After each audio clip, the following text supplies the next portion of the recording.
Hello, আসসালামু আলাইকুম সবাইকে। সবাই কেমন আছেন? আমি আজকে আপনাদেরকে তৈরি করে দেখাবো নেহারি বা পেশোয়ারি, যে যেটা বলেন আর কি। এবং লাস্টে আছে একটা খুব সুন্দর টিপস, নেহারির একটা টিপস, সিক্রেট টিপস, যেটা ইউজ করলে নেহারির স্বাদ বেড়ে যায় 1000 গুণ বেশি।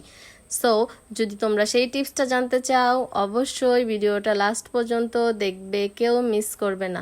সো ফার্স্টেই আমি এই হাড়গুলো নিয়ে নিলাম। হাড়গুলো শুধু আমি নেহারি শুধু রান্না করে দেখাবো না, এটার ক্লিনিং প্রসেসিংটাও দেখিয়ে দিব। হাড়গুলো নিয়ে নিয়েছি, এটার মধ্যে উপরে যে ময়লা চামড়া বা লোমগুলো থাকে এগুলো কেটে ফেলে দিতে হবে। আমি এটাতে নিয়ে নিয়েছি। এখন হচ্ছে আমি এটাতে যে যা করব, আমি খুব ভালোভাবে 4-5 বার ধুয়ে নিয়েছি। এখন আমি এর মধ্যে দিয়ে দিব ফুটন্ত গরম পানি, যার কারণে এর ভিতরে যদি কোনো ব্লাড থাকে হাড়ের ভিতরে সেগুলো বের হয়ে যাবে। এই যে আমি ফুটন্ত গরম পানি নিয়ে নিয়েছি, এখন এটাতে দিয়ে দিব। এই যে আমি গরম পানিগুলো দিয়ে দিয়েছি। এখন আমি একটা স্প্যাচুলার সাহায্যে নেড়ে দিচ্ছি, কারণ এটা খুবই গরম। এই গরম পানিটা দেওয়ার কারণে এর ভিতরে যে ময়লা বা কোনো ব্লাড থাকলে এগুলো সব বের হয়ে যাবে। এটা কিন্তু অবশ্যই করবেন, এটা ক্লিনিং প্রসেসিংটা খুবই ইম্পর্ট্যান্ট। যে কোনো হেলদি ফুড তৈরি করার জন্য ক্লিনিং প্রসেসিংটা খুবই ইম্পর্ট্যান্ট। সো এটা অবশ্যই ফলো করবেন। এখন আমি হয়ে প্রায় আর আমি 4-5 বার এটাকে ওয়াশ করে এই যে এখন আমি একটা প্যানে নিয়ে নিয়েছি। সো এখন আমি আপনাদেরকে এটার মশলাগুলো দেখিয়ে দিব। এই যে মশলাগুলো নিয়ে নিয়েছি। সো এখানে আছে হচ্ছে এই 10-12টা এলাচ, দারচিনি, লবঙ্গ, তেজপাতা, ধনিয়ার গুঁড়ো 4 টেবিল চামচ, আর হচ্ছে একটা কালো এলাচি দিব, 1 চা চামচ হলুদ গুঁড়ো।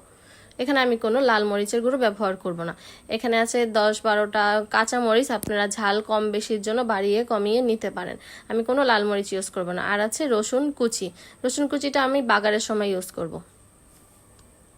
এখানে আছে আদা রসুন পেস্টটা 4 টেবিল চামচ, 1 কাপ পেঁয়াজ কুচি, আর হচ্ছে এর সাথে আছে জিরার গুঁড়ো, যেটা আমি এখন ইউজ করব না, বাগারের সময় ইউজ করব। এই হচ্ছে সবগুলো ইনগ্রেডিয়েন্টস। আমি আজকে খুবই সহজভাবে এই রেসিপিটা শিখিয়ে দিব। যারা অনেকে মনে করেন নেহারি রান্না করা খুবই কঠিন, আসলে এরকম কিছুই না। অবশ্য নতুন রাঁধুনিদের জন্য কঠিন। নেহারি খুব বড় সড়ো একটা খাবার, যেটা হচ্ছে রান্না করতে সবাই কঠিন মনে করে, আসলে এমন কিছুই না। আমি আজকে খুব সহজভাবে এটা দেখিয়ে দেব। আর হচ্ছে লবণ নিয়ে নিয়েছি। এখন আমি এই মশলাগুলো এই ইয়ার মধ্যে দিয়ে দেবো। আমি কিন্তু প্যানটা এখনও ইয়াতে বসাইনি, চুলোয় বসাইনি। এই মশলাগুলো আমি আগেই মিক্স করে নিব।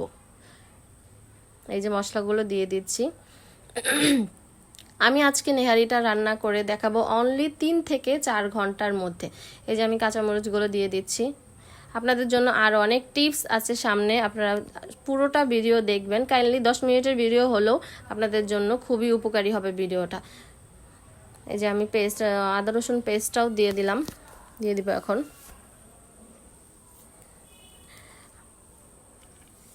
4 টেবিল চামচ বা 5 টেবিল চামচ আদা রসুন পেস্ট ব্যবহার করতে পারেন যদি পরিমাপে বেশি হয়। আর হচ্ছে যে পেঁয়াজ কুচিটা দিয়ে দিলাম।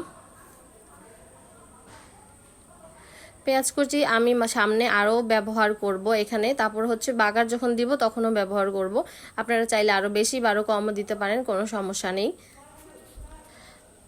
আর এখানে যে রসুনগুলো রেখে দিয়েছি, এই রসুনটা আর হচ্ছে যে জিরাটা, এটা আমি এখন ব্যবহার করব না, এটা আমি যখন বাগার দিব তখন ব্যবহার করব। এই যে আমি এখন চুলোয় বসিয়ে দিয়েছি, আমি কিন্তু এখনও চুলোটা জ্বালাইনি। এখন আমি এর মধ্যে দিয়ে দিব ফুটন্ত গরম পানি। অবশ্যই গরম পানি ব্যবহার করতে হবে, কারণ গরম পানি এর মাংসের যে জুসিনেসটা সেটা বজায় রাখবে। এর জন্য অবশ্যই আপনারা গরম পানি ব্যবহার করবেন, ফুটন্ত গরম পানি। আর এর মধ্যে দিয়ে এখন হচ্ছে আমি এগুলা নেড়ে চেড়ে সব মশলাগুলো মিক্সড করে দিচ্ছি। ঠান্ডা পানি ইউজ করলে এটার জুসিনেসটা চলে যাবে। সো আপনারা অবশ্যই গরম পানি ব্যবহার করবেন ফার্স্টেই। আমি কিন্তু এখনও চুলোটা জ্বালাইনি, আমি একটু পরেই চুলোটা জ্বালিয়ে দেখিয়ে দিব। আমি আগেরকার দিনে মা চাচিরা দেখা যেত যে 2 দিন 3 দিন জাল করে নেহারি খেত, কিন্তু আসলে এরকম কিছুই না। আজকে আমি 4 ঘন্টার মধ্যে নেহারিটা রান্না করে দেখাবো। ইভেন আমিও আজকেই খাবো।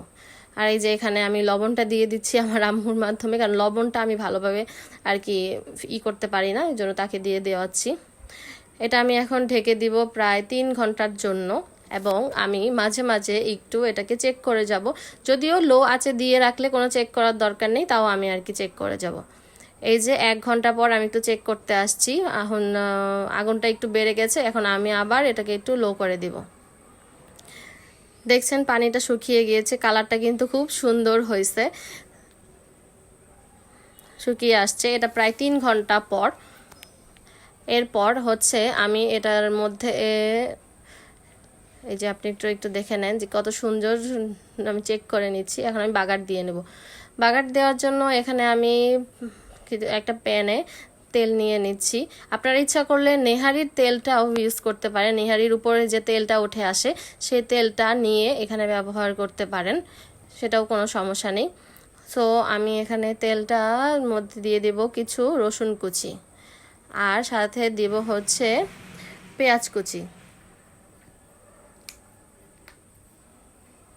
এই এই নিয়মে আপনি নেহারি রান্না করলে কি যে মজা হবে আপনারা চিন্তাও করতে পারবেন না। আমি এটা 5 বছর ধরে ট্রাই করছি, আমি 5 বছর আগে এটা শিখেছি। এত মজা হয় যে আমরা প্রায় 2-3 বার এরকম হয়েছে যে আমি বাগার দেওয়ার আগেই নেহারি সবাই খেয়ে শেষ করে ফেলছে, যে এত টেস্টি হয় এই নিয়মে নেহারিটা বানালে। সো আপনারা সবাই এই নিয়মে নেহারি বানিয়ে আমাকে অবশ্যই আমার কমেন্টস বক্সে জানাবেন যে কেমন হয়। আমি যেভাবে রান্না করতেছি ঠিক এই প্রসেসিংটাই ব্যবহার করবেন। বাগারের সময় এখানে আমি এই যে জিরার গুঁড়োটা দিয়ে দিলাম, আর একটু দেব হচ্ছে আদা রসুন পেস্ট। এটা অপশনাল, এটা আপনারা চাইলে দিতে পারেন, নাও চাইলে না দিলেও সমস্যা নেই। সো আমি হালকা একটু ব্যবহার করব আদা রসুন পেস্ট, এবং আদা রসুন পেস্টটা দিয়ে আমি পেঁয়াজটাকে লাল লাল করে ভেজে নেব। আমার নেহারি খুবই পছন্দ, আমি এটা কারো হাতেরটা খাওয়া পছন্দ করি না, বা কারো হাতে বিশ্বাস করতে পারি না, সো আমি নিজেই তৈরি করি।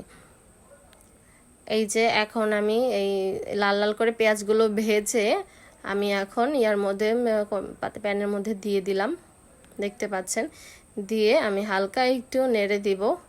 আর এখন আছে আপনাদের জন্য সেই সিক্রেটটা, যেটা ব্যবহার করলে এই নেহারির টেস্ট খুবই বেড়ে যাবে, আর এটার যে গ্রেভিটা দেখতে পাচ্ছেন এই গ্রেভিটাও ঘন হয়ে যাবে।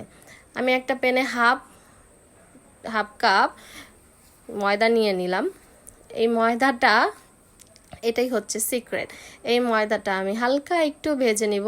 এইটা নেহারির মধ্যে নেহারির টেস্ট 1000 গুণ বাড়িয়ে দিবে, এবং এটার নেহারির কালারটা সুন্দর করবে, মানে নেহারির গ্রেভিটা ঘন করবে। এটার গুণাগুণ অনেক বেশি, এটা শুধু সাধারণ একটা ময়দা না। এটার মধ্যে এখন হালকা নর্মাল আছে আমি একটু ভেজে নেব। এটার মধ্যে একটা সুন্দর স্মেল আসবে, স্মেল আসা পর্যন্ত আমি ময়দাটাকে ভেজে নেব। ময়দাটাকে ভেজে একটু পানিতে গুলিয়ে তারপর আমি নেহারির মধ্যে এটা দিয়ে দেব। আপনারা কিন্তু ডিরেক্ট দিবেন না, ডিরেক্ট দিয়ে দলা পেকে যাবে। একটু পানিতে গুলিয়ে দিয়ে নেবেন, দিয়ে তারপর একটু হাই হিটে এটাকে জাল করে নেবেন, তারপর দেখবেন এটার টেস্ট। এই যে 4 ঘন্টা হয়েছে মাত্র, 4 ঘন্টার মধ্যে আমার নেহারি ফুললি কমপ্লিট হয়ে গিয়েছে। আমি এখনই এই নেহারিটা খাবো।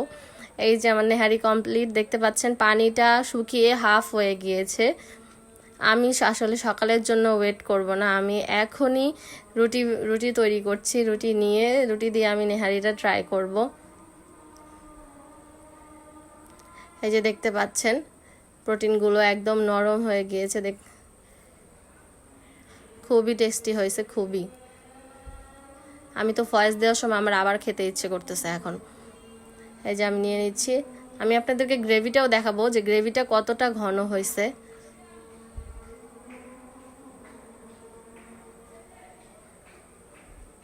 আপনারা দেখতে পাচ্ছেন এই যে সব হাড়ের থেকে মাংসগুলো খুলে গেছে, যে এতটা সুন্দর হয়েছে।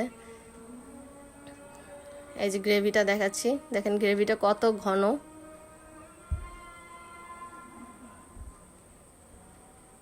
আপনারা যারা ট্রাই করবেন অবশ্যই আমার কমেন্ট বক্সে এসে জানাবেন।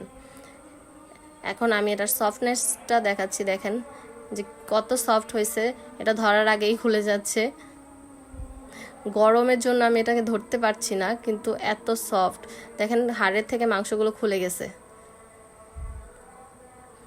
কেমন লেগেছে সবাই জানাবেন। সবাই ভালো থাকবেন